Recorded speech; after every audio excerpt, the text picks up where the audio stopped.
élevé dans les cieux. Personne n'est comme lui. Personne n'est comme lui. Personne n'est comme lui. Fais de moi ce que tu veux.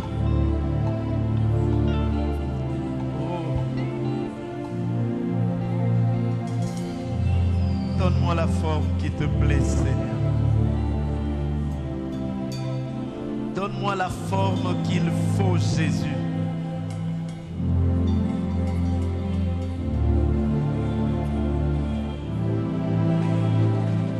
Aller où tu veux que j'aille. Faire ce que tu veux que je fasse.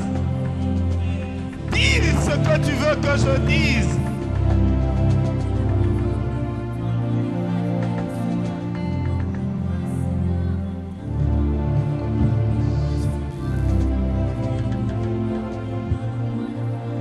Élève ta voix, exprime ce désir. Exprime ce désir au Seigneur.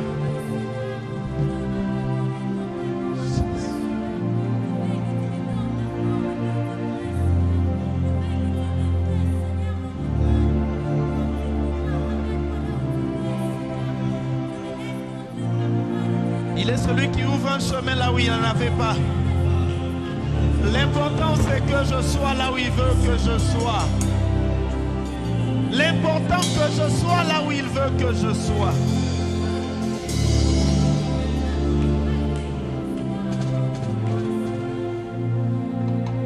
Donne-moi la forme qui te plaît.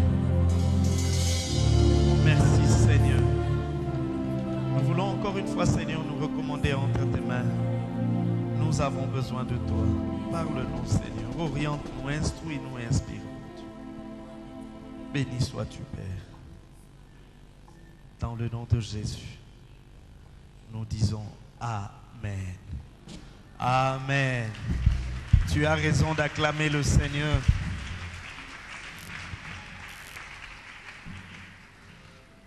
Shalom, bien-aimés. Nous bénissons le Seigneur pour sa grâce au milieu de nous. Nous ne le dirons jamais assez. 10 ans après, nous pouvons reconnaître que le Seigneur est avec nous. Amen. Nous pouvons reconnaître que le Seigneur est avec nous, que le Seigneur nous soutient, que le Seigneur ne nous a pas abandonnés. Ce soir, je suis venu fortifier quelqu'un, je suis venu encourager quelqu'un, je suis venu exhorter quelqu'un, lui faire prendre conscience de sa responsabilité. Amen. Lui faire prendre conscience de sa responsabilité, de ce que le Seigneur attend de nous en tant qu'Église, de ce que le Seigneur attend de chacun de nous en particulier en tant que chrétien. Ainsi, nous donnons un petit sous-thème. Les nations et les rois sont à ta charge. Les nations et les rois sont à ta charge. Il y a des choses que tu dois faire et il y a des gens qui attendent de toi cela. Amen. Nous sommes dans notre passage d'Ésaïe chapitre 60. Les 3 premiers versets, nous lisons dans le nom du Seigneur. Lève-toi, sois éclairé, car ta lumière arrive, et la gloire de l'Éternel se lève sur toi. Voici, les ténèbres couvrent la terre, et l'obscurité les peuples. Mais sur toi l'Éternel s'élève, sur toi sa gloire apparaît. Des nations marchent à ta lumière, et des rois à la clarté de tes rayons. Amen. Est-ce que nous pouvons acclamer la parole du Seigneur?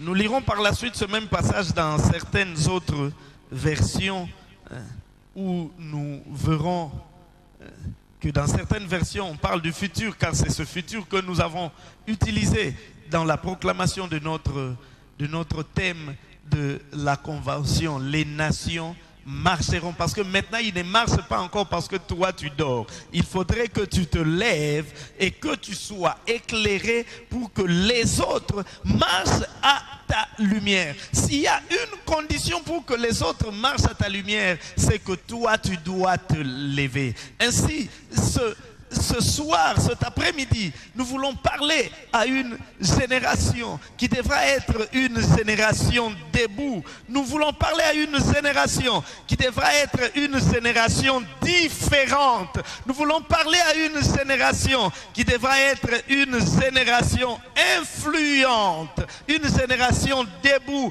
une génération debout, une génération différente et une génération influente. Nous devons être debout, nous devons vivre notre différence, nous devons montrer au monde que nous sommes différents et comme cela, nous allons influencer le monde. Amen.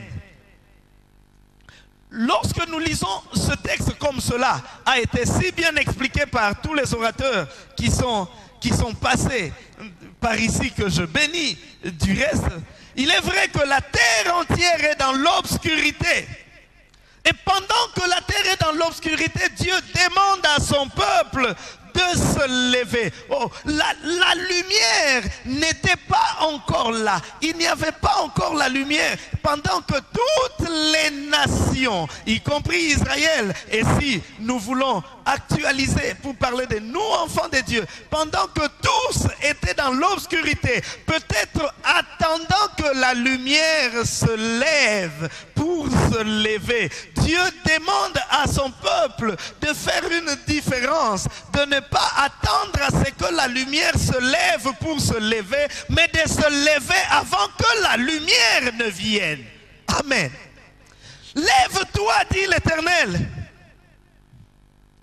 Sois éclairé car ta lumière arrive. Il ne dit pas lève-toi car ta lumière est là. Ta lumière est en train d'arriver. Mais toi, n'attends pas que la lumière arrive pour te lever. Lève-toi avant que la lumière n'arrive. J'aimerais ouvrir. Lève tôt pour prier, c'est toujours intéressant, c'est toujours important de précéder les jours avant que le jour ne se lève. Oh, quand je me lève le matin pour prier, j'ai dit à la journée, moi je me suis levé avant toi, avant que le soleil ne se lève sur toi, moi je m'étais déjà levé. Ainsi, je peux te donner des ordres. Je peux te donner des ordres. Je n'attends pas à ce que le soleil se lève. Je n'attends pas à ce que la lumière soit là pour me lever. Je n'attends pas à ce que les choses aillent mieux pour faire quelque chose. Je n'attends pas à ce que la situation soit calme pour que je pose des actes. Non, même au milieu des ténèbres, je me lève. Ainsi, le Seigneur est en train d'appeler son peuple à se lever du milieu des ténèbres pour que la lumière brille dans les ténèbres. Lorsque nous lisons le passage d'Éphésiens chapitre 5, le verset 14, cela a été lu ici. C'est pour cela qu'il est dit, réveille-toi toi qui dors, relève-toi d'entre les morts et Christ t'éclairera. Réveille-toi et Christ t'éclairera. Il y a un groupe de gens qui attendent d'être éclairés pour se lever. Ainsi, ils sont dans le sommeil. Ils sont endormis. Ils attendent que la situation change. Non, c'est la moke bonga bongo to banosa la ba faire. Non, il y a des gens qui attendent que moke bonga pour basa la ba faire. Il y a des gens qui font des affaires même na moko e bonga te pe bazo bonga, moko e bonga te. Je n'attends pas à ce que la situation s'améliore. Je n'attends pas à ce que les choses changent. Je pose des actes. Car il y a des choses que nous ne recevrons pas de la part du Seigneur. Il y a des choses que nous ne recevons pas de la part du Seigneur parce que notre position n'est pas correcte pendant que nous attendons cela. Je n'attendrai pas endormi. J'attends le Seigneur debout.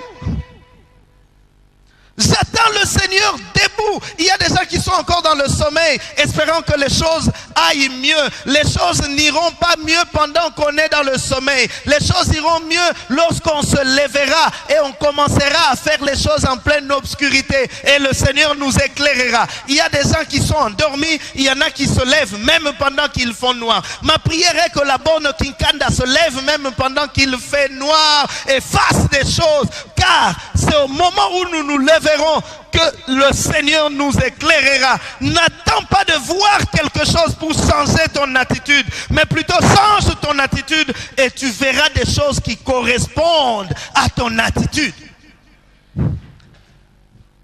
Il y a des gens qui attendent de voir pour faire. Il y a des gens qui font même lorsqu'ils n'ont pas vu.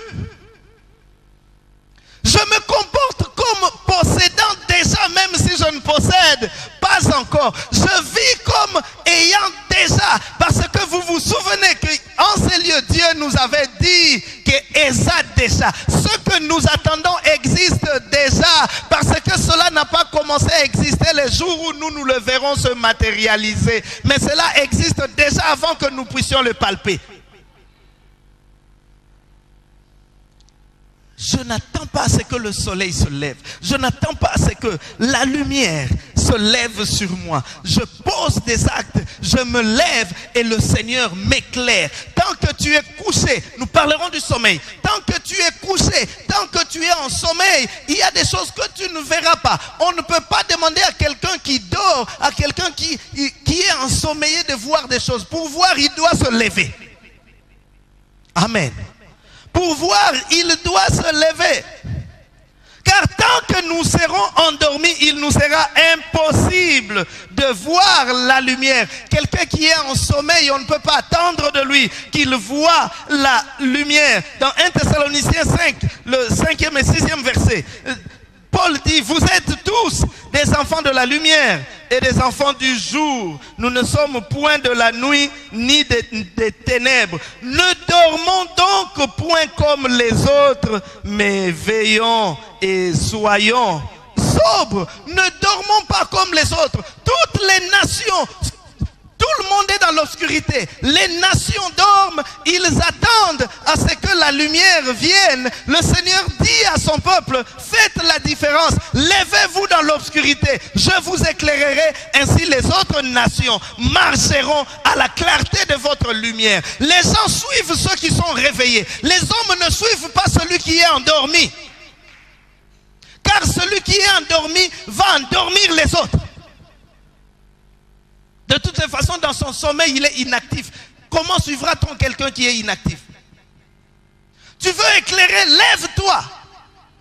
Non, mais j'attends d'abord que la situation s'arrange. J'attends d'abord de voir clair pour faire des choses. Non, nous ne voyons pas. Laisse-moi te dire, il y a une génération. En Israël, il y a eu la génération de Moïse. Ceux qui attendaient que la mer Rouge sèche avant de traverser. Ils étaient là. Ils arrivent devant la mer. Ils sont en train de se plaindre. Ils sont en train de pleurnicher. Ils sont en train de crier. Moïse, n'y avait-il pas de sépulcre en Égypte? Mais pour nous emmener là, nous sommes bloqués. Il y a la mer, qu'est-ce qui va arriver? L'armée de Pharaon est en train d'arriver. Dieu dit à Moïse, pourquoi ces cris?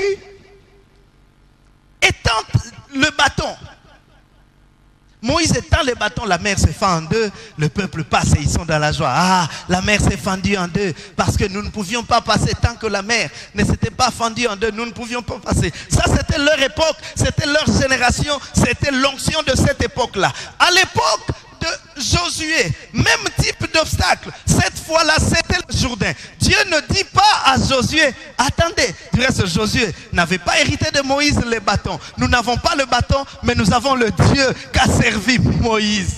Et Dieu ne dit pas à Josué, attendez que le Jourdain cesse, ainsi vous traverserez. Dieu dit que les sacrificateurs qui portent l'arche posent les premiers le pied sur le Jourdain et le Jourdain sera à sec. Et la Bible précise que que ce n'était pas pendant la période où les eaux étaient basses. C'était la période où le Jourdain était en crue, régorgé par ses rivages. Mais Dieu ne dit pas au peuple d'attendre à ce que le Jourdain sèche pour passer. Il demande aux sacrificateurs de mettre les pieds dans l'eau. Il y a une génération qui attend que la mer sèche pour passer, et il y a une autre génération qui met les pieds dans l'eau et la mer sèche. Nous sommes de la génération qui met les pieds dans l'eau et le Jourdain sèche et nous passerons. Tu ne vois pas clair, mets les pieds.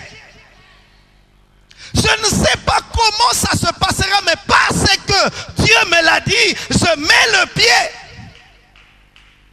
Je ne sais pas qu'est-ce qui va arriver par la suite, mais parce que Dieu me l'a dit, je mets le pied. Toutes les nations sont en sommeil, elles sont en train de dormir, mais toi Israël, lève-toi. Les chrétiens sont en train de dormir, mais toi mon frère, ma soeur, réveille-toi, lève-toi. N'attends pas à ce que tu sois éclairé pour te lever. Lève-toi et tu seras éclairé. C'est comme cela que le Seigneur veut faire les choses. Lève-toi et tu seras éclairé. Malheureusement aujourd'hui, bien que prétendant être réveillé, l'église est en sommeil.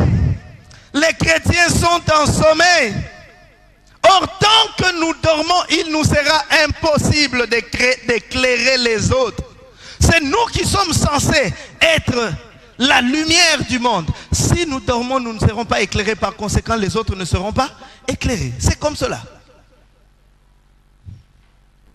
Il faudrait que je me lève, que je commence moi par être éclairé pour que je puisse éclairer les autres. L'église est en sommeil.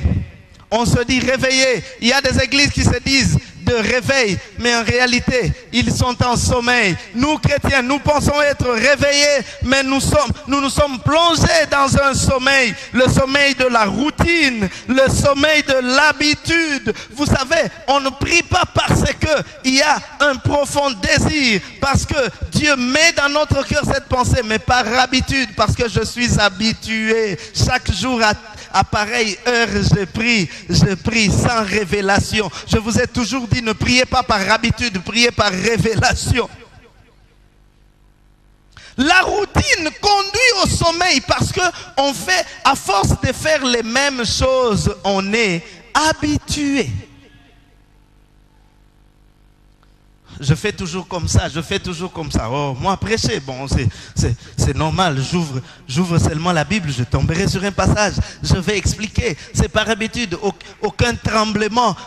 On ne cherche pas particulièrement le Seigneur. Je vous ai dit un jour, il y a certains prédicateurs, et particulièrement à Kinshasa, où il y a des prédicateurs expérimentés qui vont des séminaires en séminaires, de symposium en symposium, de conclave en conclave, tellement qu'il prêche partout qu'il n'a même pas le temps de travailler particulièrement sur les sujets qu'on lui donne. Et un prédicateur a choqué certaines personnes. Il arrive dans une église et quand il entre, on le fait asseoir. Là, comme papa Christian, c'est à ce moment-là qu'il demande au modèle, t'aimes la bino kuto ezanine?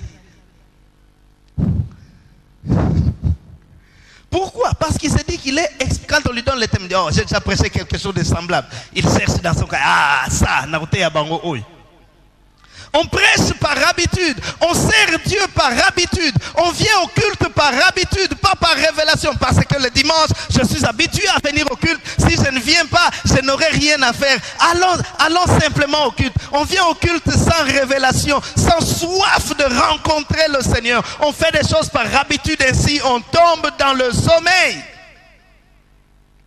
Aujourd'hui, l'église est dans le sommeil parce que nous faisons des choses par habitude, parce que nous faisons les mêmes choses. Les mêmes choses. Nous ne les faisons pas par révélation. Ce n'est pas que Dieu nous dit, faites ceci, faites cela. Non, nous sommes habitués. Nous, depuis nos pères, nous faisions toujours comme cela. Alors je continue à faire cela. Et pendant cette convention, Dieu lance un appel à quelqu'un pour lui dire qu'il a placé a placé en toi quelque chose de nouveau. Sors de la routine. Accepte le rêve de Dieu. Accepte l'appel de Dieu et sors de la routine. Cherche réellement Dieu. Qu'il te dise ce qu'il veut que tu fasses. Là où il veut que tu ailles. Je vous dis toujours que le secret de la réussite dans la vie, c'est être là où Dieu veut que je sois et au moment où il me veut là. Ce n'est pas par habitude. Je dois avoir une révélation de la part du Seigneur. Qu'est-ce que Dieu veut de moi? Qu'est-ce que Dieu veut que je fasse? Regardez Israël, alors qu'ils avaient traversé le Jourdain, ils ont remporté la victoire sur Jéricho sans grands efforts. Dieu leur a dit de faire le tour de Jéricho. Ils ont joué de la trompette et puis les murailles de Jéricho se sont effondrées parce que les habitants de Jéricho avaient déjà peur et puis ils s'emparent de Jéricho. Mais regardez ce qui se passe par la suite. Après Jéricho, c'était la petite ville de Haï. Qu'est-ce qu'ils se disent? Oh, ça ne vaut même pas la peine que nous consultions le Seigneur pour lui demander comment nous devons faire. Jéricho était grande. Avec ce que nous avons vu avec Jéricho, Haï, nous n'en ferons qu'une bouchée. Du reste, ça ne vaut pas la peine que nous envoyions toute notre armée. Choisissons un petit nombre de militaires qui vont marcher sur Haï, malheureusement, parce que en ce moment-là, Dieu n'était pas d'accord avec eux. Ils sont allés combattre Haï et ils ont été battus par la petite ville de Haï. Pourquoi? Parce qu'ils sont allés combattre par habitude. Ils se sont habitués. Bien aimé, on ne s'habitue pas à Dieu. Dieu, on le cherche chaque jour. Parce que personne ne peut dire qu'il a la connaissance totale, la connaissance parfaite de Dieu. Dieu, je dois le chercher chaque jour. Je ne dois pas mener ma vie chrétienne par habitude. Et la Bible dit dans le livre d'Osée, le chapitre 6, le verset 3. J'aime beaucoup ce passage. Connaissons. Cherchons à connaître l'Éternel. Sa venue est aussi certaine que celle de l'aurore. Il viendra pour nous comme la pluie du printemps qui arrose la terre. Ce qui m'intéresse, c'est la partie A. Connaissons, cherchons à connaître. On s'est dit premièrement, connaissons. On peut penser, on dit oui, connaissons, donc je connais l'Éternel. Mais après avoir connu l'Éternel, je dois encore chercher à le connaître. C'est-à-dire qu'aujourd'hui, je peux voir la main de Dieu dans tel aspect de ma vie. Ça ne signifie pas que c'est tout ce que Dieu est. Je dois continuer à chercher Dieu. Je ne le ferai pas par habitude. Je ne le ferai pas. Je ne vais pas dormir parce que non, nous avons célébré la dédicace, nous avons bâti le temple et puis maintenant je crois que nous n'avons même plus besoin de prier pour des choses, tout ira comme sur des roulettes. Non, après la victoire viennent d'autres combats, mais ces combats-là seront au niveau de notre nouveau statut. Je ne sais pas si quelqu'un comprend. Après une victoire ne vient pas le repos, après une victoire viennent d'autres combats. Regardez Élie. Après avoir remporté une grande victoire sur les prophètes de Baal et d'Astarté, plus de 400 prophètes. Quelle gloire! Tout le pays est en train de chanter. Élie, oh Élie, c'est un grand. Élie est merveilleux. Non, Élie est un homme puissant. Mais juste après, suite aux menaces de Jézabel, Élie prend fuite. Une victoire n'est pas forcément la confirmation d'une autre victoire. Ainsi, si tu te réjouis de la victoire d'aujourd'hui, parce que hier tu as prié, aujourd'hui tu dois prier pour que demain tu remportes une autre victoire. Avec Dieu, les choses ne sont pas automatiques. Tu cherches Dieu, il est avec toi. Tu ne le cherches pas, comment t'accompagnera-t-il? Sors de la routine, sors de la monotonie. Sors des anciennes manières de faire les choses parce que tu es habitué à faire comme cela. Non, nous c'est toujours comme ça. Notre culte a toujours été comme ça. Nous commençons comme ça et puis nous cheminons comme ça et nous terminons comme ça. C'est ça notre culte. Dieu ne travaille pas de manière stéréotypée. Dieu travaille par révélation. Aujourd'hui, il peut me dire fais ceci et demain il me dit non, ne fais pas comme cela, fais comme ceci. Sors de la routine, sors de ton sommeil et vis ta différence. Amen. Il y avait d'une part les nations et et de l'autre part Israël. Tous étaient dans l'obscurité. Mais la différence résidait au niveau spirituel. Les nations vivaient dans les ténèbres, alors qu'Israël, même s'ils étaient dans les ténèbres, avait un appel à la lumière. Amen.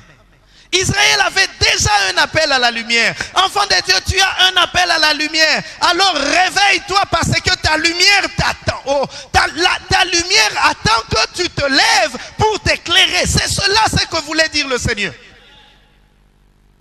Tu es en train de pleurnicher, tu es en train de te lamenter, en tout cas ça ne va pas. Tu as une lumière qui n'attend que tu te lèves. Il y a certaines choses qui n'arriveront que lorsque tu vas prier. Alors au lieu de dormir comme les autres, lève-toi et prie. Lève-toi et prie. On peut dire qu'ils avaient tous le même sort. Tous étaient dans le ténèbre. Mais je dis à quelqu'un que tu ne dois pas te contenter du fait que vous êtes nombreux à vivre la même situation. Vous savez, il y a des gens qui se consolent dans le fait qu'ils sont nombreux à être dans une certaine situation. Tu as réussi? Bon, je n'ai pas réussi, mais cette année c'est comme ça. Dans notre école, tout le monde a échoué. Et c'est ça qui te console. On t'a licencié du service. Oui, mais rassure-toi, je ne suis pas seul. Il y a près de 80 personnes qui ont été licenciées. Et ça te console. Tu n'es pas appelé à vivre le même sort que les autres parce que toi, tu n'es pas les autres. Moi, je suis moi. Je suis particulier parce que j'ai une alliance particulière avec Dieu. C'est que les autres vivent, je ne suis pas condamné à le vivre. Si tout le monde est dans le sommeil, moi je ne dois pas être dans le sommeil. Je ne veux pas dire non, mais c'est tout à fait normal. L'obscurité, c'est sur toute la terre. Comment vous pouvez me demander de faire des miracles? Tout le monde est dans l'obscurité. Nous attendons à ce que la lumière vienne. N'attends pas comme les autres parce que toi, tu es différent des autres. N'attends pas comme les autres parce que tu es différent des autres. Tu n'as pas l'autre, vous n'avez pas les mêmes responsabilités. Vous savez, deux fois, nous regardons à ceux qui n'ont aucune responsabilité. Lorsque eux sont dans le sommeil, on se dit, oh non, bon, on est nombreux ici, t'es là la nane. Alors que lui, il est sans responsabilité. Toi, tu as une grande responsabilité derrière toi. Il y a des vies qui dépendent de toi. Car il y a des personnes qui vivent pour eux-mêmes, alors qu'il y en a qui vivent pour plusieurs autres. Il y a des gens qui, s'il échoue, c'est lui-même qui échoue. Parce que il ne dépend que de lui-même et personne ne dépend de lui. Mais il y en a d'autres, s'il échoue, c'est toute une famille qui a échoué. Jésus. Nous n'avons pas les mêmes responsabilités. Toi, tu es en train de marcher comme celui qui n'a aucune responsabilité. Après le travail, il va au bar, tu vas au bar. Après le travail, il va chercher les femmes, tu vas chercher les femmes. Lui, il n'a aucune responsabilité. Toi, tu n'as pas que ta femme et tes enfants. Il y a des frères, des neveux, des petits-fils qui dépendent de toi. Il y a des gens qui ne vivent que pour eux-mêmes. Mais il y en a, sa vie là, représente l'avenir de plusieurs autres personnes. Ainsi, si lui est bloqué, c'est toute une série de personnes qui est bloquée. As-tu des responsabilités? Ou tu vis seul? Nous allons montrer la différence. Même par rapport à la protection divine. Il y a une différence entre celui qui vit pour lui et celui qui a une responsabilité sur les autres. Si tu te perds, tu gâches l'avenir de plusieurs autres. C'est pourquoi je dis au Seigneur, garde-moi. Garde-moi, Seigneur. Tu freines l'avenir de plusieurs autres. Je vous ai parlé de ce jeune homme sortant d'une famille pauvre. Il a étudié difficilement. Il termine ses études universitaires. Parce qu'orphelin, papa est déjà décédé. Ils étaient restés avec la maman qui s'est battue, vendant des arachides, quelques gobelets de sucre pour qu'il étudie. Et lorsque il obtient son diplôme universitaire et finalement il est engagé dans un organisme international, la maman dit « Ouf, je suis soulagée. Je suis soulagée. L'enfant obtient un travail. Comme ça, là, il va me soutenir. Il va soutenir ses frères et sœurs. » Et ce jeune homme qui louait dans une parcelle, et comme toujours des jeunes filles qui viennent, tonton, nasukolelo basani, tonton, nasukolelo bilamba. Et il dit qu'il est allé avec cette jeune fille une seule fois. Je le dis toujours, pour certaines personnes, le diable n'a pas besoin que tu te trompes 2 fois. Parce qu'il sait que peut-être il n'aura pas une deuxième occasion. C'est pourquoi l'année passée, nous avions dit tolérance. 0 vis-à-vis du péché. Le diable n'attendra pas la deuxième occasion. Il ne te dira pas non. Comme à quoi ici qu'on a scellé deuxième fois n'a reçu. Parce qu'il y a peut-être deuxième fois où il y a été. Une seule fois, il est parti avec cette fille. Et c'est une seule fois là. Alors qu'il devait aller en mission de service dans un pays où le test VIH est exigé. Il passe le test de VIH et il se rend compte qu'il est séropositif. Il ne pleure pas seulement son avenir, mais il pleure l'avenir de toute sa famille parce qu'il y avait des gens, quelqu'un de qui dépendent d'autres personnes. Si tu es la lampe de la famille, tu es la lampe de l'entreprise, tu es la lampe, je ne sais pas, de ta tribu. Si tu éteins cette lampe, tu pénalises tous les autres. Parce que tu es appelé à briller aussi pour eux. Je ne sais pas si quelqu'un me comprend.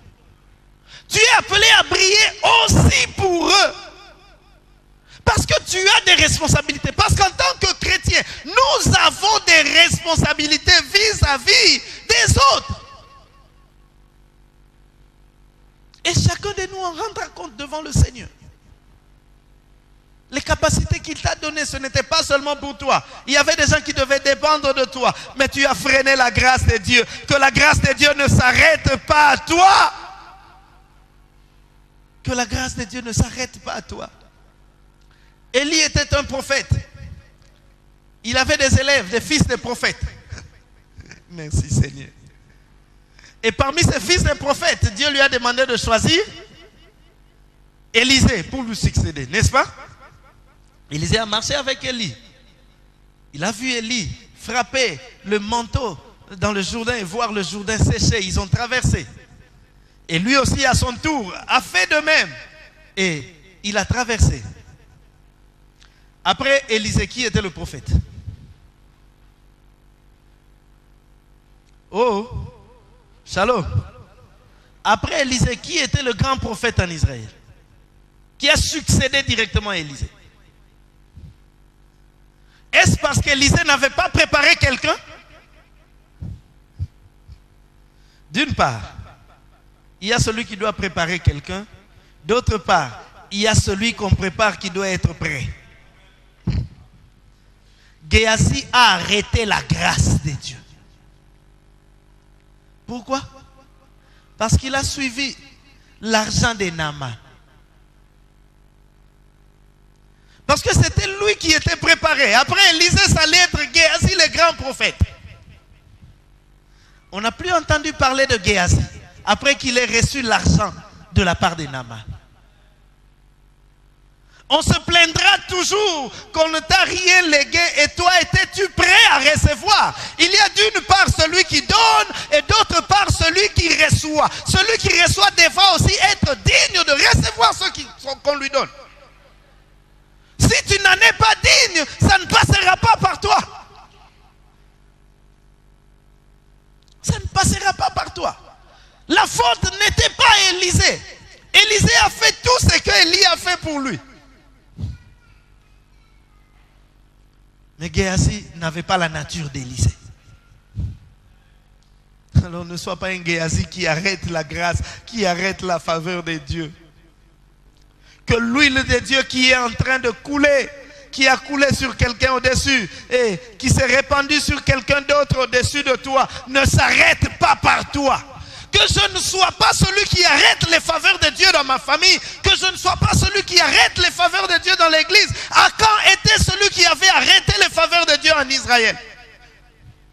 Après la grande victoire sur Jéricho, on devait avoir une grande victoire sur Haï. Pourquoi Dieu n'a-t-il pas donné la victoire à Israël sur Haï? À cause d'un homme, Akan. Il a arrêté la grâce, il a arrêté la faveur de Dieu. Il a éteint la lampe qui était allumée. Combien de personnes n'éteignent-elles pas la lampe de Dieu qui devra briller pour éclairer les autres? Je me souviens d'une histoire dans 2 Samuel 21. Il y avait guerre entre Israël et les Philistins. David part en guerre avec ses hommes. Mais il y avait un fils de Philistin qui avait pris pour décision de tuer David. Et au verset 17,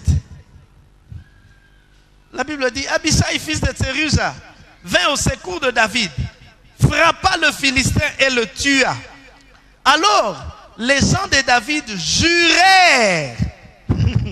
Les gens de David jurèrent en disant, tu ne sortiras plus avec nous pour combattre et tu n'éteindras pas la lampe d'Israël. Ces gens-là ont reconnu que David était la lampe d'Israël. C'est par lui que le Seigneur éclairait Israël. Et ils se disent que si cette lampe s'éteint, nous ne verrons pas. Bien-aimés, cela a été dit le lundi et j'insiste encore. Le Seigneur n'utilisera pas forcément tout le monde dans la même direction. Mais lorsqu'on reconnaît qu'il y a au milieu de nous quelqu'un qui ait une lampe, qui nous éclaire pour ça, on ne le combat pas, mais plutôt on le protège.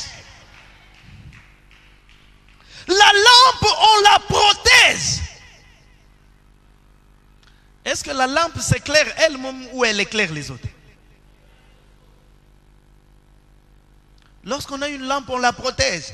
Les frères, les fils de Jacob avaient une lampe qui était Joseph. Jésus. Ils avaient une lampe qui était Joseph, mais ils n'ont pas su protéger cette lampe. Au contraire, ils l'ont jalousée. Il y a des gens qui pensent que pour que quelque chose de bien se fasse, ça doit être seulement par eux. Ce que ça y était, c'est que ça a bien été. Quitte les gars, modération exact. Bon, bah il na bango mais ce que ça kinga, n'engana salang. Oh ndeko, yo tout le temps ce que ça qui yo, admettre que ça ne soit pas toi. Admettre que ça ne soit pas toi, que ça soit quelqu'un d'autre. Lorsqu'on a au milieu de soi une lampe, on ne l'éteint pas. Parce que si on l'éteint, on sera soi-même dans l'obscurité. Voilà les faiseurs de songes. Vendons-le et nous verrons ce que deviendront. Mais ils oublient une chose. C'est que les rêves de David, les rêves de Joseph n'étaient pas seulement pour Joseph. C'était les rêves pour toute la famille. Ils l'ont compris plus tard lorsque la famine était arrivée chez eux, qu'ils sont allés en Égypte. Ils ont vu que Joseph était bien, mangeant bien pendant qu'eux étaient dans la famine. Tu tues la lampe, tu te retrouveras en obscurité. Je ne sais pas si quelqu'un me comprend. D'une part, il y a cette personne que Dieu utilise comme lampe qui doit avoir le sens de responsabilité, qui ne doit pas vivre de n'importe quelle manière parce qu'il sait que plusieurs autres personnes dépendent de lui, et nous l'avons vu avec Joseph. Il ne pouvait se compromettre avec la femme de Potiphar parce qu'il savait qu'il avait un rêve. Le rêve que Dieu lui a donné était plus grand que le plaisir de la femme de Potiphar. Je veux dire à quelqu'un que le rêve de Dieu pour toi est plus grand que le plaisir que peut te donner cet homme, cette femme. Le rêve de Dieu pour toi est plus grand que les $100 que peuvent te donner ce papa-là. Le rêve de Dieu est plus grand que ce dossier-là que tu vas signer signer en magouillant et t'acheter une voiture. Le rêve de Dieu est plus grand que ça. N'arrête pas la lumière de Dieu à cause de ce petit rien. N'arrête pas la lumière de Dieu. Il y a des gens qui regardent. Et puis ça, on va voir s'il est réellement un chrétien. Et puis tu te compromets, c'est fini. Tu ne sais plus parler. Quand tu veux ouvrir la bouche pour parler, tu n'as plus d'influence. C'est comme ça que le diable a fermé la bouche à plusieurs enfants de Dieu. C'est comme cela que le diable a fermé la bouche à plusieurs serviteurs. Il ne peut plus presser contre l'impudicité parce que lui-même s'y est retrouvé. Priez pour nous, bien-aimés. Lorsque nous parlons comme ça, il y a des gens qui disent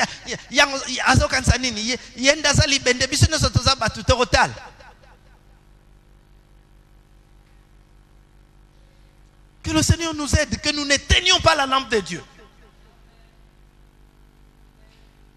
J'ai des responsabilités, tu as des responsabilités. Il y a certains païens qui n'attendent que de te voir pour se convertir. Si tu te compromets, il dit c'est fini. Je vous ai parlé un jour d'un élément qu'on m'a envoyé par quelqu'un sur WhatsApp. Je vous le balancerai un jour dans nos études bibliques. On montre quelqu'un sur qui on a mis une arme à la tempe. Il était avec sa femme. On dit, confirme-moi seulement que tu es enfant de Dieu, que tu es chrétien. Je vais te tuer. Dis-moi si tu es prêt à mourir pour ce Jésus-là. Je vais te tuer maintenant. Parce que vous vous dites, vous chrétiens, vous avez donné votre vie au Seigneur. Ma vie, Christ et ma vie, la mort m'est un gain. Dis-moi maintenant si tu es prêt à mourir pour Jésus. Je te tue comme ça, tu vas rencontrer Jésus maintenant. Le monsieur qui était là, il regarde sa femme. Il dit non, je ne suis pas prêt à mourir pour Jésus. Et puis finalement, ce bandit-là enlève l'arme sur sa tempe. Il le met sur sa propre tempe. Et il était en train de pleurer. Il dit aujourd'hui là, j'allais devenir chrétien. Si toi, tu m'avais confirmé que tu étais prêt à mourir pour Jésus. Je vois que ça ne vaut pas la peine. Et il est parti. Plusieurs personnes ne se convertissent pas, non pas parce qu'ils ne sont pas prêchés, mais parce qu'ils n'ont pas un bon exemple devant eux, de ceux qui se disent chrétiens. Ils viennent à l'église chaque jour, ils servent même. Mais ils n'ont pas la vie d'un enfant de Dieu. Ils ne vivent pas une vie différente. Ils ne sont pas différents des autres. Ils ne sont pas différents des autres. C'est pourquoi je dis à quelqu'un que tu as des responsabilités. Il y a des païens qui te regardent. Soit ils se convertiront parce qu'ils te voient vivre bien, soit ils s'enfonceront dans le péché parce qu'ils diront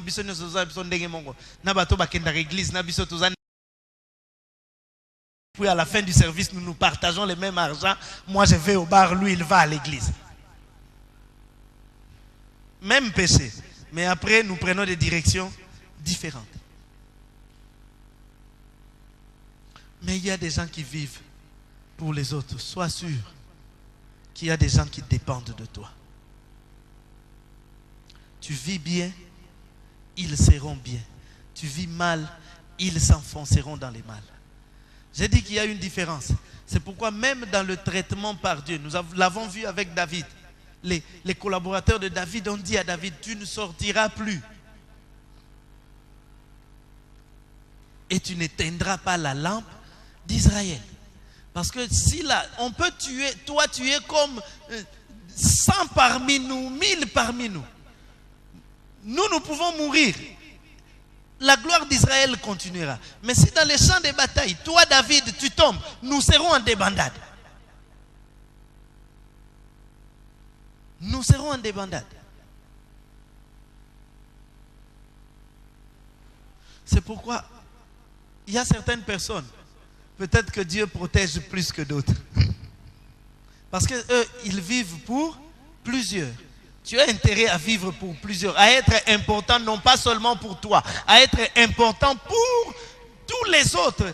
Et c'est comme cela que le Seigneur te préservera, parce qu'il sait qu'à travers toi, il y a 10, 50, 100 qui dépendent de toi. Si toi tu meurs, eux aussi meurent. Il te garde non pas seulement à cause de toi, mais il te garde parce que de toi dépendent plusieurs autres personnes. C'est pourquoi il y a des gens, vous le cherchez. Mais lorsque le Seigneur regarde tous ceux qui dépendent de lui, il dit non, non, non, je ne le perdrai pas. Non pas seulement à cause de lui, mais à cause de tous les autres. Quelles sont tes responsabilités? Tu n'as que des responsabilités vis-à-vis de toi. Il y a des gens que le Seigneur protégera particulièrement, parce qu'il sait que plusieurs vies dépendent de lui. Plusieurs vies dépendent de lui. La survie de plusieurs autres personnes dépend de lui. C'est pourquoi il faut être différent. Ne marche pas comme celui qui n'a aucune responsabilité. Parce qu'on est dans le service, tout le monde fait des magouilles au service, toi aussi tu le fais. Non, de toute façon dans notre entreprise c'est comme ça. Tout le monde fait ça. Tout le monde fait ça, tu n'es pas tout le monde. Ne vis pas comme tout le monde. Il y a des gens qui sont sans responsabilité. Toi, tu as des responsabilités. Il y a des personnes qui te regardent, qui se convertiront ou qui ne se convertiront pas en fonction de ce que tu feras, en fonction de ce que tu diras, en fonction de ta manière de vivre. Alors, sois différent. Amen. Sois différent.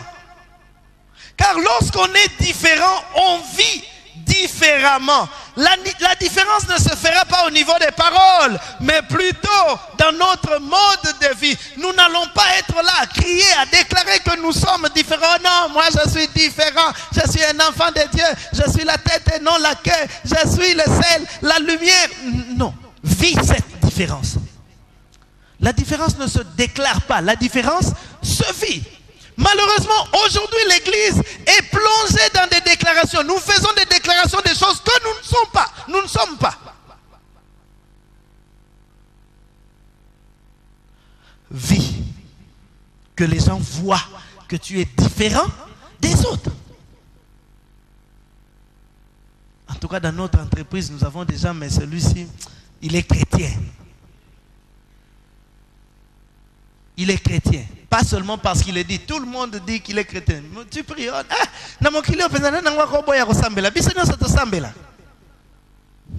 Mais tu vis comment? Est-ce que ton mode de vie est une lumière pour les autres? Est-ce que ton mode de vie marque la différence? Bien aimé, ce n'est pas ici que l'on voit qui est chrétien, qui ne l'est pas. Ici, tout le monde est saint, tout le monde est propre, tout le monde est beau. Il y a même des gens qui changent de démarche quand ils entrent ici. Et on change même la manière de parler. Zambé alinki biso. Mais quand on est là-bas, comment vivons-nous? Il y a des personnes, c'est seulement nous ici qui savons qu'il est frère, qu'il est sœur en Christ. Tu vas dans son entreprise, je cherche les frères tels. Oh, tu as un frère Mambouenité, tu as un messie Mamboueni Mohaza. Il y a quelques années, nous n'étions pas encore ici, nous étions à notre église de la Borne. Mata dit, j'avais rendez-vous avec un frère qui travaillait dans une entreprise et je suis allé le matin, les avant-midi disons, et je trouve le portier,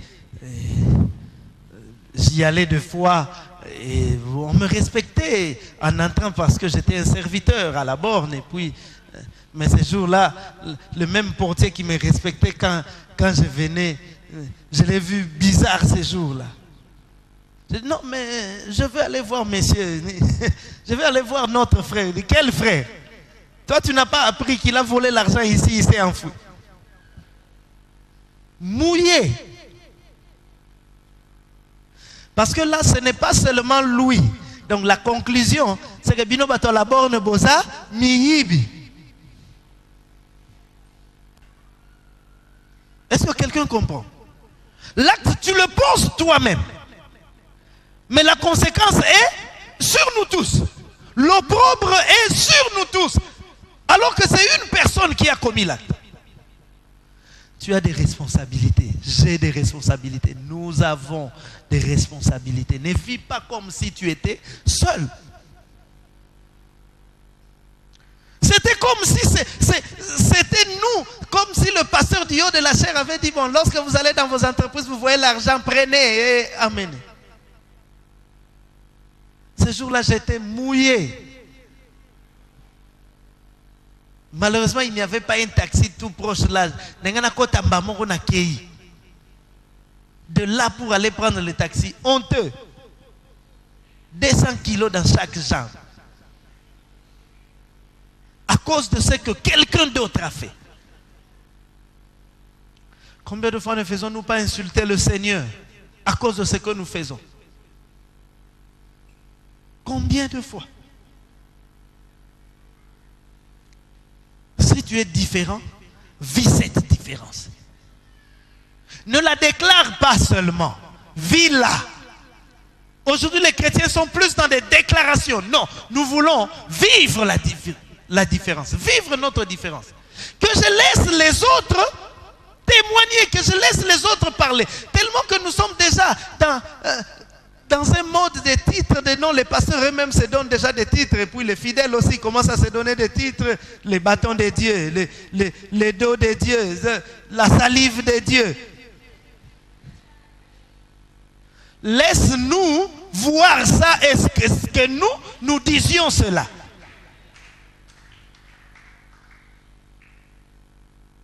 Ne te donne pas... Jésus. Sois différent. Amen.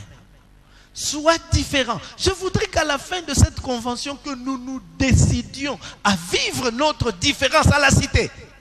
Pas ici. Ici, tout le monde est saint. Rien qu'à vous voir danser là, à vous voir prier. Je veux t'adorer. Oui. Adore-les aussi là-bas. Ne viens pas nous tromper ici. Ce que tu nous montres ici, montre-le à la cité. Peut-être avant de venir déjà, ah, vous bikipo et la prière est coquille. Nakei, bo zelanga tang nazozonga. Boko yo kandena. To zelanga tang nazozonga ke wapi?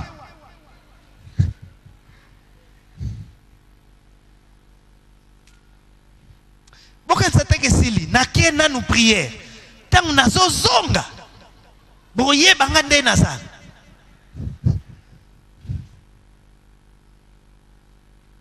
Je vous ai parlé d'un homme que les frères d'une église sont allés évangéliser. Le monsieur dit au gagneur d'âme, il dit, moi, je viendrai dans votre église le jour où votre sœur, qui est ma femme, le jour où votre sœur va se convertir, moi je viendrai.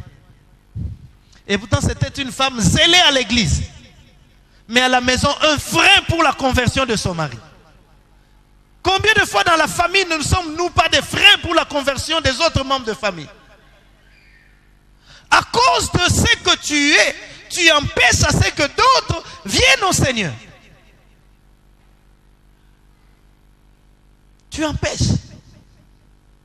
Malheureusement, à l'église, il y a des gens qui se tiennent à la porte pour empêcher à ce que d'autres entrent. Tes voisins du quartier ne peuvent pas venir à l'église.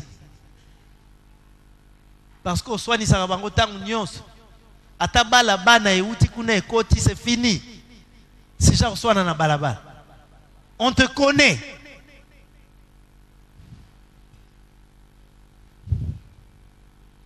Pasteur, les kaka, boma moto, na boma moto te. Parce que nous devons changer, nous avons une influence sur les autres.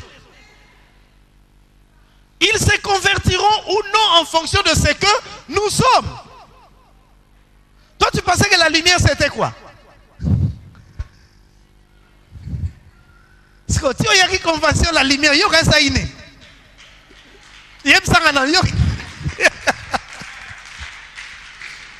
Va briller dans ton quartier. Quand tu brilleras, les gens de ton quartier te suivront. Vous savez, des fois nous nous époumonons et c'est bien aimé. Gagnez les gens de votre entreprise.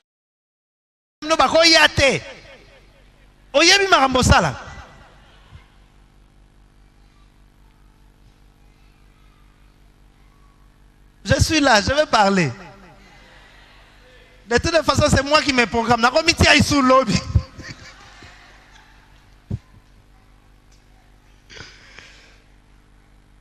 J'ai lu la version française courant qui dit: l'obscurité couvre la terre, la nuit enveloppe les peuples, mais toi, le Seigneur, t'éclaire comme le soleil qui se lève.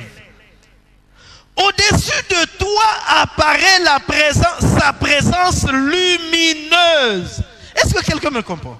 Au-dessus de toi apparaît sa présence lumineuse. Alors, des nations marcheront vers la lumière dont tu rayonnes. Des rois seront attirés par l'éclat dont tu te mettras à briller. C'est-à-dire qu'en te regardant, les gens doivent voir la gloire de Dieu. Et même s'il y a des situations où tu ne parles pas, tu ne dis rien, les gens eux-mêmes viennent à toi. Tu n'as pas déclaré dans ton entreprise que tu es le conseiller, mais tellement comme ils te voient là, quand ils ont besoin de conseils, ils viennent vers toi. Mon frère, en tout cas, je ne comprends pas. Regarde, explique-moi un peu. On vient parce qu'on voit, on a vu la gloire de Dieu sur toi. Amen. Mais toi, le Seigneur t'éclaire comme le soleil qui se lève. Au-dessus de toi apparaît sa présence lumineuse. Les gens doivent voir la présence de Dieu en nous. Ce n'est pas que nous devons déclarer la présence de Dieu. Les gens doivent voir la présence de Dieu en nous. En nous regardant, que les gens voient la gloire de Dieu. En te regardant, que les gens voient la gloire de Dieu. Or, la gloire de Dieu attire toujours. La gloire de Dieu attire toujours. Il y a des situations où tu ne diras pas à quelqu'un: suis-moi dans mon église. Mais papa, nous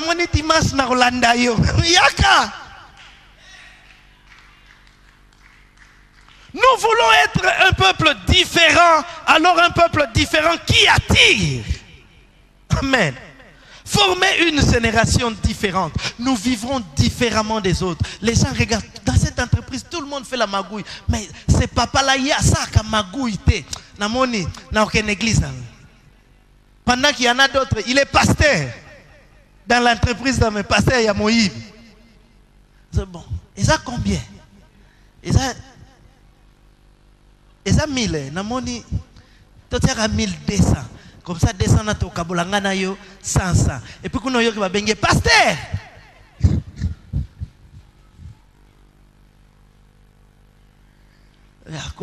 Ah oui, sa compagnie, ah ouais. So ito salibo était to vivre était. Vas-y bengue pasteur. Et puis après, Moussa la suit Bible. Bande ko balinga minankolo. Oh, katuka. Quel balinga minankolo? Yo za mo linga mi. Une génération influente.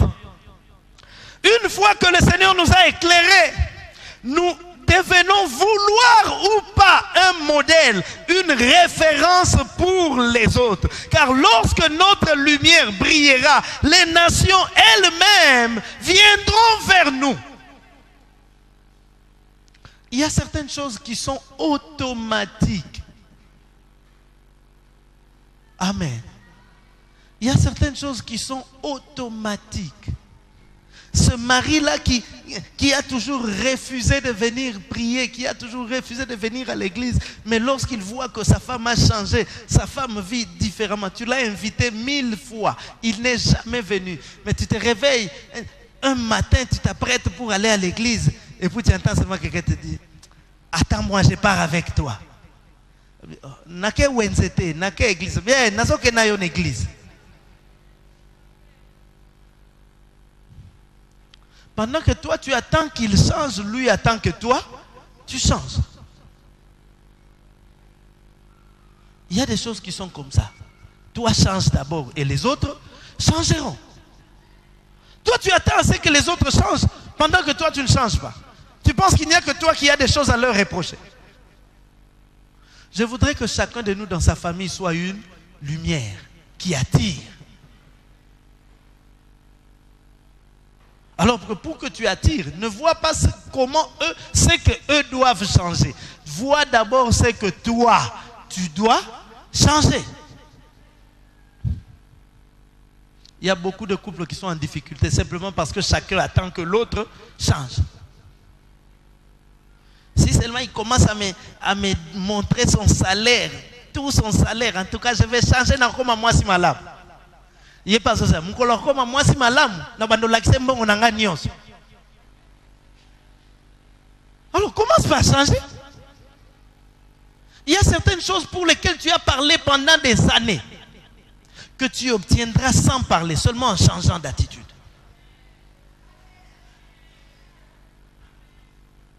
Sois une lumière qui attire. Dans ta famille, attire. Dans ton quartier, attire. Dans ton entreprise, attire. Nous souffririons moins dans l'évangélisation si nous avions un mode de vie qui reflétait la lumière de Dieu.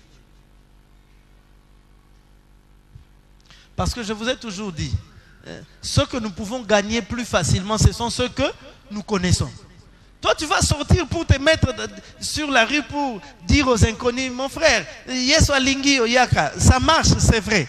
Mais c'est moins efficace que si tu parles à quelqu'un que tu connais, sur qui tu as de l'influence. Amen. Donc avant, pasteur, vraiment, après la convention, je me décide, je vais commencer à me tenir au coin des avenues, je commence à parler aux gens. Non, avant de commencer à parler aux étrangers, parle à ceux de ta maison.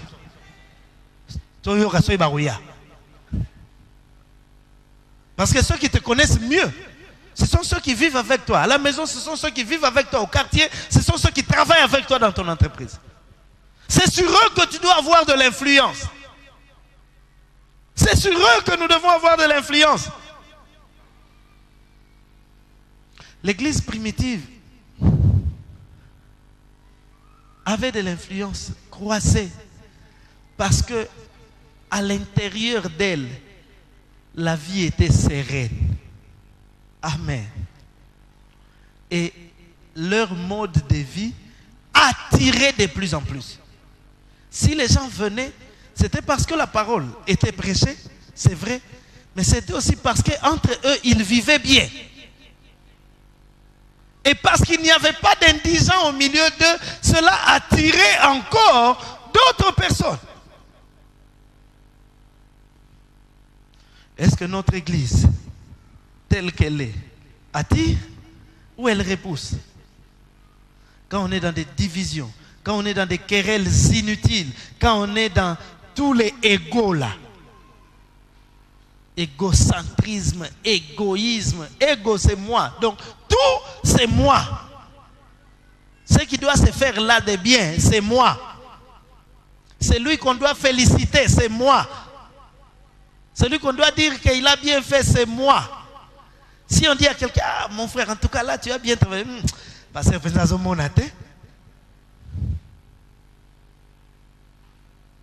nous devons avoir une vie qui attire. Et lorsque la gloire de Dieu est à l'intérieur, même toutes les autres choses que nous cherchons là viendront par elles-mêmes.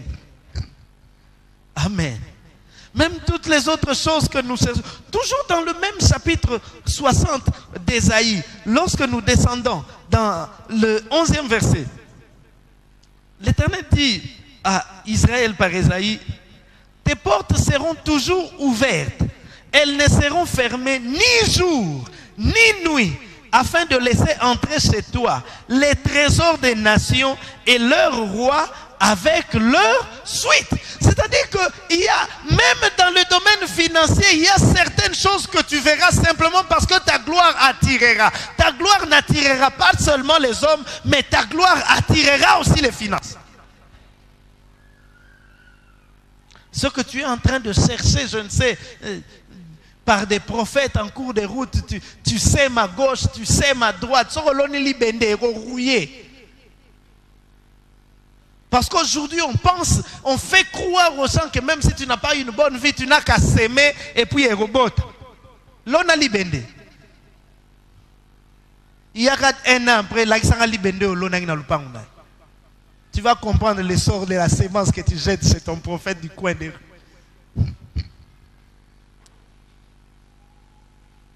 Les trésors viendront parce que les rois entrent. Mais pour que les rois entrent, ils doivent être guidés par la clarté de tes rayons. Il faudrait que les gens marchent à ta suite et ils reconnaîtront ce que Dieu a placé en toi. Sois différent et vis ta différence. Influence ton milieu. Que certaines personnes se disent, je veux être comme lui, je veux vivre comme lui, je veux marcher comme lui. Ne marche pas seulement sur les sentiers battus, car il y a des gens qui sont appelés à marcher sur le chemin que d'autres ont tracé, mais il y en a d'autres qui sont appelés à frayer le chemin pour que les autres passent après eux. On est différents. Il y a des gens qui marchent sur les sentiers qui sont déjà battus. Quelqu'un est déjà passé. Vous savez, lorsqu'il y a de l'herbe et que quelqu'un est passé, de l'herbe s'écarte et puis d'autres passent. Plus de l'herbe s'écarte même, à cet endroit-là, l'herbe ne pousse pas et puis il y a un chemin. Et les gens aiment ça, surtout les Congolais, ils aiment ça. Un chemin qui est déjà tout tracé. Or, je vous dis toujours que ceux qui marquent leur génération, ceux qui marquent leur époque, ce sont ceux qui font des choses que les autres n'ont pas fait. Ce sont ceux qui font ce que les autres n'ont pas fait et les autres marchent sur leurs traces. Parce que quelqu'un a frayé le chemin. Sois celui qui fraye le chemin. Ne te contente pas seulement de ce qui est déjà fait ou de ce que font les autres. Réfléchis. Comment je peux faire? Je fais des choses, pas seulement pour moi, pour que les autres marchent aussi sur cette voie-là. Ne cherche pas Dieu comme tu l'as toujours cherché. Ne cherche pas Dieu comme les autres le cherchent. Cherche Dieu par rapport aux promesses que Dieu t'a faites et par rapport à la vision, à la mission de Dieu pour toi. Non, c'est quoi? Non, Mikolo, batubazo kene na mangenge, ngape na kepi, bokena pikambie, ngape na kepi kambie. Ok, usa nini, ok, luka nini, zamba ipsi okende kuna. Pourquoi? Non, parce que ces jours-ci, tout le monde va là-bas.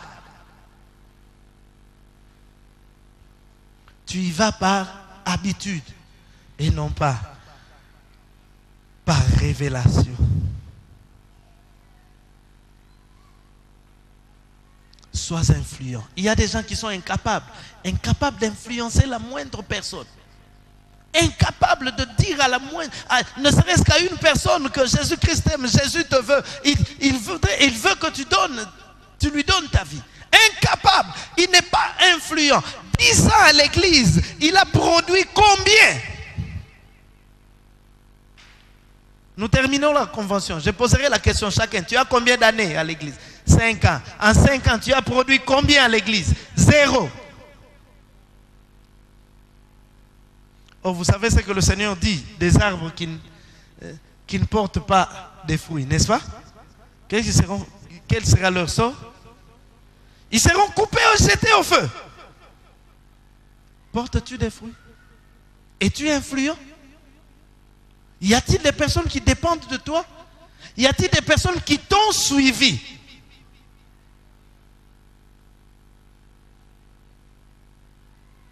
Non pas parce que tu les y as obligés. Ta femme, c'est normal qu'il te suive parce que ça moi c'est Kunate, dimanche, ça va. Tu as quand même, ça tu es influencé par la force. Mais quelqu'un qui volontairement te suit parce que il s'est inspiré de toi. Parce qu'il s'est inspiré de toi. Incapable d'influencer. Incapable d'impacter au milieu de sa génération, dans son entreprise, dans son quartier. Incapable. incapable d'être une solution. Alors que le Seigneur nous appelle à impacter, à influencer notre milieu, à être des solutions pour les gens dans notre milieu. Nous sommes la solution de Dieu aux problèmes du monde. Nous ne sommes pas des problèmes. Au lieu d'être une bouche de plus, une difficulté de plus, sois une solution. Au lieu d'être un problème pour ta femme, pour ta famille, quand tu n'es pas là, tout le monde est content dans la maison. Ah, ça bien, ça ne peut pas y être. Dès qu'ils entendent les klaxons de la voiture, on était bien ici, on riait. Comme il est venu là, comment, yo, non, pourquoi ça? Pourquoi ça? Parce que tu es là. Problème, au lieu d'être une solution. Je suis la solution de Dieu aux problèmes du monde. Je veux dire à quelqu'un que tu n'es pas un fardeau, tu n'es pas une charge, tu es une solution. Si certaines personnes ne le reconnaissent pas, toi, vis seulement ta différence. Joseph était la solution de Dieu aux problèmes, non pas seulement de sa famille, mais de tout Israël. Merci Seigneur. Joseph était la solution de Dieu aux problèmes, non pas seulement de la famille, mais de tout Israël. Mais ses frères voyaient en lui un problème, un obstacle. C'est pourquoi ils l'ont vendu. Mais plus tard, bien aimé, je veux te dire que si tu es la lumière de Dieu, Jésus dit qu'on n'allume pas une lampe pour la mettre sous le boisseau. Une ville située sur une montagne ne peut être cachée. Si tu es une lumière, rassure-toi, que les hommes le veuillent ou pas, tu brilleras. Si tu es une lumière, que les hommes le veuillent ou pas, tu brilleras. C'est pourquoi personne ne peut dire que non, moi vraiment, j'avais la capacité de briller. Mais parce que j'étais dans un milieu hostile, c'est pourquoi je n'ai pas brillé. Non, si tu as quelque chose de Dieu, que les hommes le veuillent ou pas, tu brilleras. On a vendu Joseph. Ils ont dit que c'est fini. Mais il a brillé en Égypte. La gloire était tellement grande qu'elle a attiré toute sa famille depuis Canaan jusqu'en Égypte. Si tu as la lumière de Dieu, les gens viendront de loin. Ils viendront de Massachusetts pour venir te voir, toi. Je ne sais pas si la bonne Kinkanda m'entend, si la bonne Kinkanda me comprend. Il viendra un temps où des gens viendront de loin pour venir contempler la gloire de Dieu en ces lieux. Parce que Dieu a décidé de faire briller sa lumière en ces lieux. Nous ne la crierons pas, mais nous la vivrons. Et elle brillera tellement qu'elle attirera les gens de partout. Elle attirera les gens de partout. Si tu es une lumière, tu brilleras. Si Dieu a placé sa gloire en toi, que les gens le veuillent, que les gens acceptent ou pas, cette lumière brillera. David qui est devenu la lampe d'Israël, il était le plus petit de sa famille, relégué aux petites tâches, gardait le peu de troupeaux de son père. Alléluia. Même lorsque Samuel est venu, Isaïe ne pensait pas que c'était David qui pouvait être le roi. Mais il avait la lampe de Dieu. Samuel dit, allez le chercher. Nous ne mangerons pas tant qu'il ne sera pas là. David est ouin comme roi. Mais ce n'est pas ce jour-là que sa lumière a éclaté. Sa lumière, il y a un temps où la lumière est à l'intérieur, au-dedans de nous. Et il y a un temps où cette lumière éclate. Il suffisait que Goliath menace Israël pour que ce jour-là, je veux dire à quelqu'un que même les obstacles, les difficultés de ta vie peuvent être les occasions que le Seigneur utilisera pour faire briller ta lampe. Alléluia. Mais les situations difficiles de ta vie peuvent être des occasions que Dieu utilisera pour faire briller ta lampe. Mais seulement celui qui a la lumière fait des choses. Amen. Imaginez que David arrive sur le champ de bataille, voyant Goliath en train de menacer le peuple, et il croise les bras et dit, oh, moi j'ai déjà la lumière de Dieu, j'ai l'onction, je deviendrai roi. Roi plus tard. Peut-être qu'il ne serait jamais arrivé là où il devait arriver.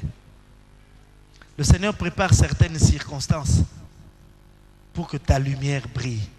alors saisis toute opportunité. Il y a des choses qu'il faut faire, fais-le. Nous avons dit au début que nous n'attendons pas à ce que le soleil se lève pour que nous nous lévions. Nous lèvons et nous voyons le soleil nous éclairer. N'attends pas que les choses soient, la situation soit calme, que les choses soient bonnes. Tu ne sais pas, peut-être que cette difficulté-là, c'est ça l'occasion que Dieu a choisie pour te faire briller. On est pendant la Coupe du Monde. Hein? Il y a des joueurs qui ne jouent pas tous les matchs. Ils entrent vers la fin du match et puis ils marquent les buts de la victoire. Est-ce que quelqu'un comprend? On va oublier tous les 85 minutes où il n'a pas joué. On les glorifie pour les 5 minutes où il a joué et il a marqué le but. Les handicaps peuvent être des opportunités pour toi. Mais ta lampe brillera si tu fais quelque chose. Si tu croises les bras, tant que tu croises les bras, tu ne verras pas cette lumière éclairée. Tu as besoin de faire quelque chose et que Dieu fasse briller ta lumière. Il y a des occasions que Dieu crée simplement pour te voir à l'œuvre, pour te voir descendre sur le champ de bataille et remporter des victoires. Il y a des combats qui viennent simplement pour te donner l'occasion, l'opportunité de briller. Il y a des difficultés qui viennent simplement pour te donner l'occasion de briller. Il y a des situations difficiles qui viennent simplement pour te donner l'occasion de briller. Mais n'oublie pas une chose, c'est que tu as une responsabilité. Lorsque tu brilleras, tu ne brilles pas pour toi. Tu brilles pour éclairer les autres. Le Seigneur permet à ce que toi, tu puisses ouvrir une porte pour que les autres puissent passer par cette porte-là. Tu es appelé à influencer. Tu es appelé à impacter. Tu es appelé dans ton milieu, que ce soit dans ta famille, dans ton quartier, dans ton entreprise. Tu es appelé à briller pour que les autres viennent vers cette lumière. Lorsqu'on allume la lumière dans les ténèbres, on n'a pas besoin de crier qu'ici il y a la lumière. Ceux qui sont dans les ténèbres, lorsqu'ils voient la lumière, ils viendront. Il y a des païens qui n'attendent que ta lumière puisse briller pour venir vers toi, c'est-à-dire vers le Seigneur. Alors tu as besoin que ta lumière brille, que tu n'éteignes pas la lampe de Dieu, que tu ne sois pas celui par qui la lumière de Dieu s'arrête. Est-ce que quelqu'un peut se lever et dire au Seigneur, je veux briller, je veux être influent dans mon milieu, je veux peser sur mon milieu, je veux être influent, je veux influencer, je veux impacter mon milieu, que je ne passe pas inaperçu, que je ne passe pas inaperçu, Seigneur, que je ne passe pas inaperçu, Seigneur.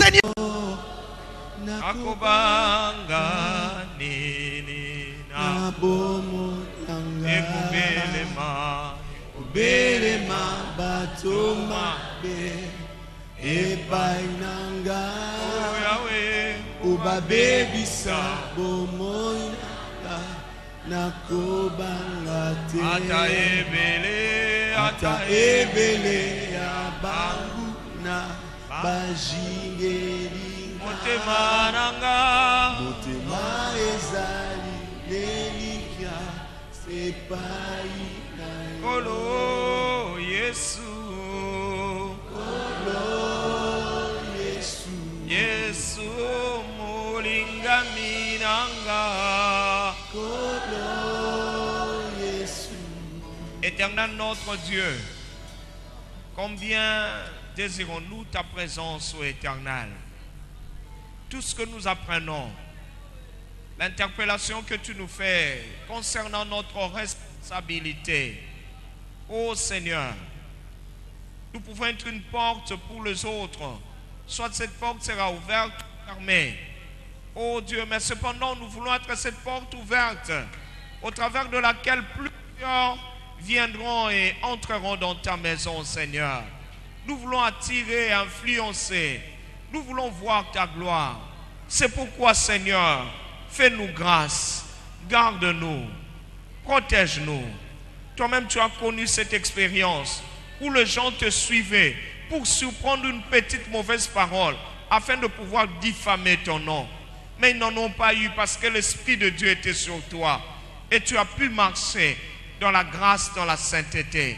Ce soir, Seigneur, remplis-nous de ton esprit. Garde-nous, Seigneur. Veille sur nos lèvres. Garde notre caractère. Protège-nous, Seigneur. Tu connais nos limites, tu connais nos faiblesses. Tu n'ignores rien de nous. C'est toi qui nous as fait. C'est toi qui nous connais. Tu connais jusqu'où nous pouvons être bons. Seigneur, va avec nous plus loin que ça. Fais avec nous mieux que nous n'avons toujours fait depuis lors. Nous nous abandonnons entre tes mains, comme nous l'avons chanté. Aujourd'hui, ce n'est même pas que les hommes méchants s'approchent de nous, mais nous vivons avec eux. Nous mangeons avec eux, nous marchons avec eux. Protège chacun de tes enfants. Alors qu'il se rendra dans la maison, il est locataire. Dans le quartier, il vit. Seigneur, protège contre les traits enflammés de l'ennemi. Au nom puissant de Jésus-Christ, que 1000 tombent à gauche et 10 000 à droite, qu'aucun de nous ne soit atteint. Seigneur, nous prions pour la continuité de notre convention. Ô Dieu de gloire, fais avec nous ce que tu n'as jamais fait auparavant. Va avec nous plus loin que tu n'étais allé avec nous. Seigneur, nous voulons que tu fasses au-delà de l'imaginaire. Au-delà, Seigneur, ou encore ton serviteur Kalika Senda. Fais avec lui plus qu'il ne pouvait être disponible lui-même. Va avec lui plus loin que ses limites humaines. Que ta grâce vienne sur le couple Lunda et que tu leur fortifies. Fortifie tes enfants, fortifie les ouvriers, les servants, les serviteurs. Ô Dieu de gloire, que celui qui était malade retrouve la guérison en ce moment. Celui qui avait un problème, qui trouve la solution.